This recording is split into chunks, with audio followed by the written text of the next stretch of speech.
గడ్డపై పొలిటికల్ దుందుబి కొనసాగుతూనే ఉంది. నిజామాబాద్ కార్పొరేషన్ పై జెండా పాతడానికి ప్రధాన పార్టీలన్నీ కూడా ఉవ్విళ్లిరిపోతున్నాయి.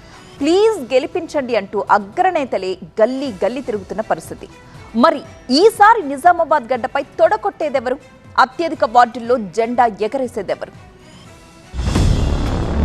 సమయం లేదు మిత్రమా, మిగిలింది 3 రోజులే అంటూ ప్రధాన పార్టీలన్నీ ఎన్నికల ప్రచారాన్ని హోరెత్తిస్తున్నాయి. అసెంబ్లీ ఎన్నికలను తలపించేలా అగ్రనేతలు సైతం రంగంలోకి దిగి ఓటర్లను ప్రసన్నం చేసుకునేందుకు గల్లీ గల్లీ తిరుగుతున్నారు. మరీ ముఖ్యంగా ఈసారి నిజామాబాద్ కార్పొరేషన్ ను ప్రధాన పార్టీలు సీరియస్ గా తీసుకున్నాయి. సభలు, ర్యాలీలు, కార్నర్ మీటింగ్లతో ప్రచారాన్ని ముమ్మరం చేశారు అగ్రనేతలు. గెలుపే లక్ష్యంగా ముందుకు వెళ్తూ ఒకరిపై మరొకరు తీవ్ర విమర్శలు చేసుకుంటున్నారు. అభివృద్ధి అంటే ఎలా ఉంటుందో ఇందూరు ప్రజలకు చూపించాం కాబట్టి ప్రతిసారి బీజేపీనే గెలిపిస్తున్నారంటూ అధికార కాంగ్రెస్ పై కన్నెర చేశారు ఎంపీ అరవింద్. 2 ఏళ్లు కాంగ్రెస్ నిజామాబాద్ కు ఏం చేసిందో చెప్పాలని నిలదీశారు ఆయన. ఈ ఎన్నికల్లోనూ బీజేపీ హవా కంటిన్యూ అవుతుందన్నారు. నీ తాతకి మీ ముత్తాతలకు కూడా చేతగాంది కాంగ్రెస్ వాళ్ళది.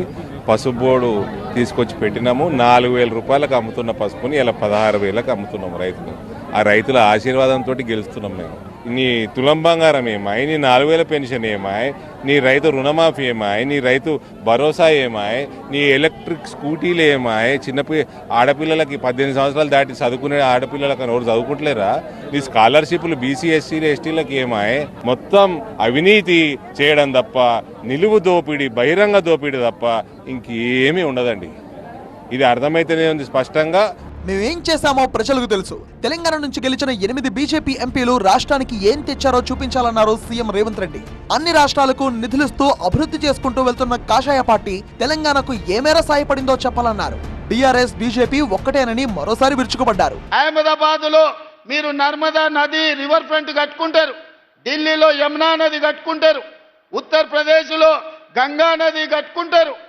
మా హైదరాబాద్ కు మాత్రం మూసీ నది ప్రక్షాళన జరగొద్దా? మోడీ నిధులు ఇయ్యడా? మోడీకి ఓట్లు ఇయ్యలేదా? బీజేపీకి 8 సీట్లు ఇవ్వలేదా? తెలంగాణ నుంచి 8 మంది ఎంపీలను ఇస్తే 2 మంత్రులను చేసినామంటుంది, కానీ ₹1 కూడా తెలంగాణకి ఇవ్వలేదు. ఇది దుర్మార్గం కాదా అని నేను బీజేపీ నాయకులను నేను అడుగుతున్నా. అందుకే మీకు ఓటు అడిగే హక్కు లేదు. తెలంగాణ ప్రజలు బీజేపీని బొందబెట్టాలి. బీజేపీ, బీఆర్ఎస్ వేరు వేరు కాదు. వీళ్ళిద్దరిది ఫెవికల్ బంధం.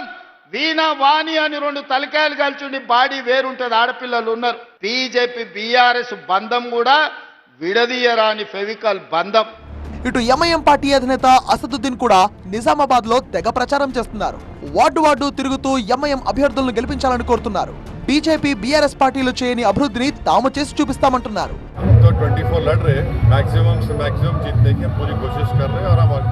बोधन की आवाम से अपील कर रहे हैं कि आप एक चेंज के लिए, डेवलपमेंट के लिए, जस्टिस के लिए और एक पीसफुल बोधन के लिए आप एमआईएम पार्टी के निशान पतंग पर वोट. మొత్తంగా నిజామాబాద్ కార్పొరేషన్ పై జెండా పాతేందుకు పార్టీలన్నీ తెగ కష్టపడుతున్నాయి. మరి ఎవరి వ్యూహాలు ఫలిస్తాయి, ప్రజలు ఎవరికి పట్టం కడతారు అని తెలియాలంటే కొన్నాళ్ళు ఆగాల్సిందే.